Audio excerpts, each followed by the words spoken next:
What's going on, guys? Here I'm going to take a quick look at this Woodbridge B0960 bidet toilet, and it's a really cool toilet. Once you walk up to it, the lid automatically opens, so that's a really neat feature. And I've got the remote mounted right here. It's got a nice magnetic attachment, so you just bring it close and it automatically snaps in. On the top we have the flush button. And then this is the seat close. Open just the top lid and then open the seat. So let's go ahead and grab that and push the last button here, and it will open up the toilet seat. This one is just having the seat position, and then the last one, it will close the lid. Now, when you automatically leave the toilet, it will also flush and close the lid for you, so you don't really have to push those buttons.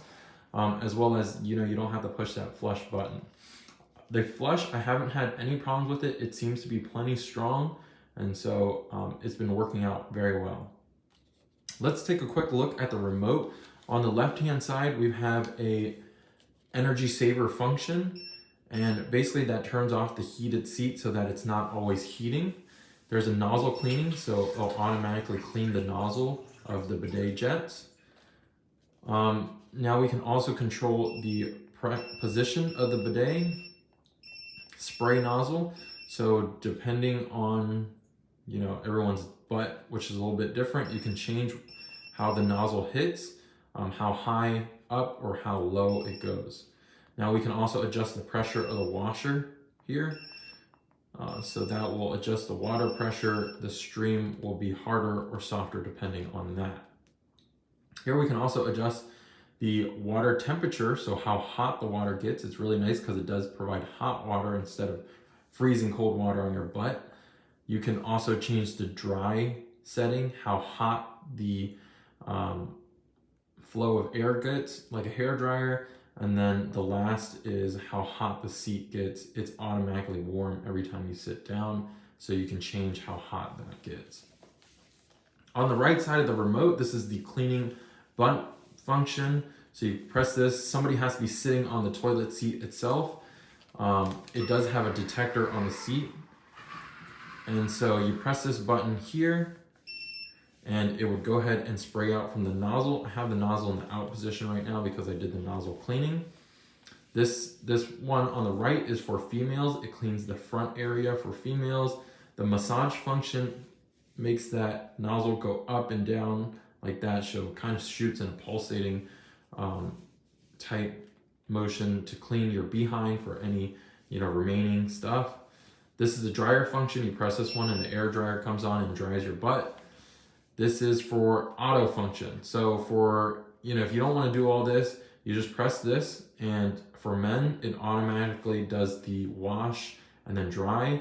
For females, this is automatic wash and dry. And then for females, automatic wash, dry, both the front and behind. So if I hit that nozzle cleaning, the nozzle retracts. And again, I can close the lid like so. But again, automatically this will close on its own. You don't even have to press the buttons. On the side, there are buttons. So say if you lose the remote or somebody's messing around with you, they're a little jealous of your toilet and they steal the remote.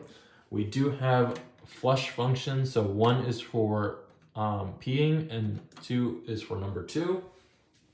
On the other side, we have a power button to manually turn off the system. This is a flush button, the dryer button, the wash females front function, and then wash behind function. Again, occupancy sensor right there to detect when you walk up to the toilet. Something that is really nice is I'm going to shut off the lights here and close the lid. So nighttime, as you're approaching the toilet, it does have a built-in night light. So it kind of glows a little bit. And you walk up, toilet seat automatically opens. The night light is on. You can aim and shoot. And for females, you can see where you're sitting. So let me give you also the dimensions on the toilet seat hole. This whole apparatus does take up some space behind the toilet there. You can see I do have mine mounted nicely. It's not completely up against the wall. You do need to have a power outlet behind here.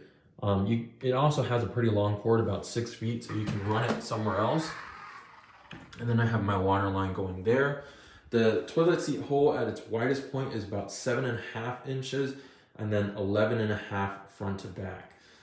Haven't really noticed any problems. I know it does look a little bit smaller, but this is I would say this is very close to an elongated toilet. It's a little bit smaller, and it's definitely bigger than a round size toilet. As a man, I do like the elongated toilets a lot just because it provides some space in the front, and I have not had any problems with this. And really, you're too busy playing around with all the other features, so you don't really even think about that. So if you guys did find the video helpful, please hit that like button. I really do appreciate it. I actually picked this up on Amazon, funny enough. I got mine as an Amazon warehouse deals, and I know that sounds odd, but basically it was like somebody bought it and then they returned it and the box was never opened, and I got a few $100s off just by doing that. So I would definitely check out Amazon. I will leave a link down below. Again, check out my channel for tech videos, and I'll see you guys in the next one. Thanks for watching.